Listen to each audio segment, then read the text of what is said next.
Hello mga kaidol, magkarga na po dami si Inday Madi og kalan mga kaidol. Kay among i-deliver karong adlaw. Amo ning gidayungan ni Inday Madi kay pertimbog ata ni nga kalan kay mo ni siya kinadak-an nga kalan namo mga kaidol. Mo nang amo yung dayungan ni Inday Madi. Maglisod jud kog daog. Nagtinabangay na po dami si Inday Madi sa among trabaho mga kaidol. Kay lisod kon usara magtrabaho ani magkarga mga kaidol kay tugay ni siya mahuman. Nya kinahanglan po ni siya tarungon ni siya og karga kay kung dili ni siya matarong og karga kung magdikit ni siya mga kaidol, mga daot man pud ang mga semento ani. Kinahanglan gyud siya nga tarungon gyud siya pagkarga. Kay dili man pud paliton sa magkumpra ni mga kaidol kung naay damage. Kay ila man pud ning ibaligya didto. Kinahanglan pud sila didto kanang wa gyud tatsa ang ilang kalan. Kay ang mga mamalitay pud mga kaidol mangita madyud og gwapa nga kalan kanang way tatsa. Kanang nindot po siya tanawon mga kaidol ba? Manang tarungon dyan namo dire sa pagkarga aron dili siya ma-damage. So, manang kami sa Inday Madi dire, amo og yun sining tarungon. Magampo po mo mga kaidol nga daghay mo palit sa among kalan. Kay aron na pud may order ba? Oh, order man na sila kung mahutda na sila og kalan. Magampo po mi nga daghay mo palit og kalan. Kay aron na pud may pangwarta ni dire mga kaidol. Labi na karon mga kaidol kay Pasko na. O gamit gyud kay ang kwarta karon nga panahon na mga kaidol. Abisan pa magdili tingali Pasko mga kaidol no. Gamit man jud pirmi ang kwarta kay maginay atong importante kada adlaw.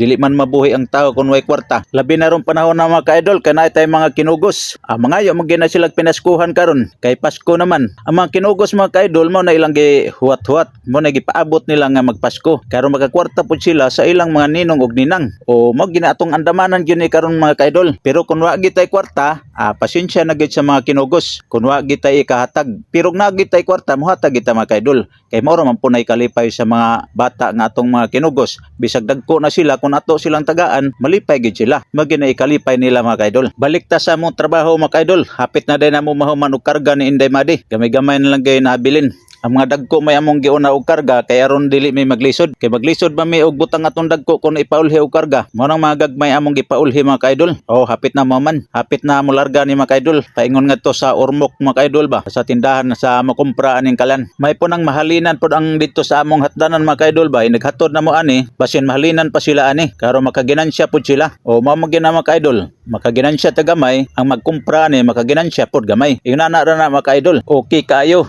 Oh, hapit na gyud na human na mo karga mga kaidol.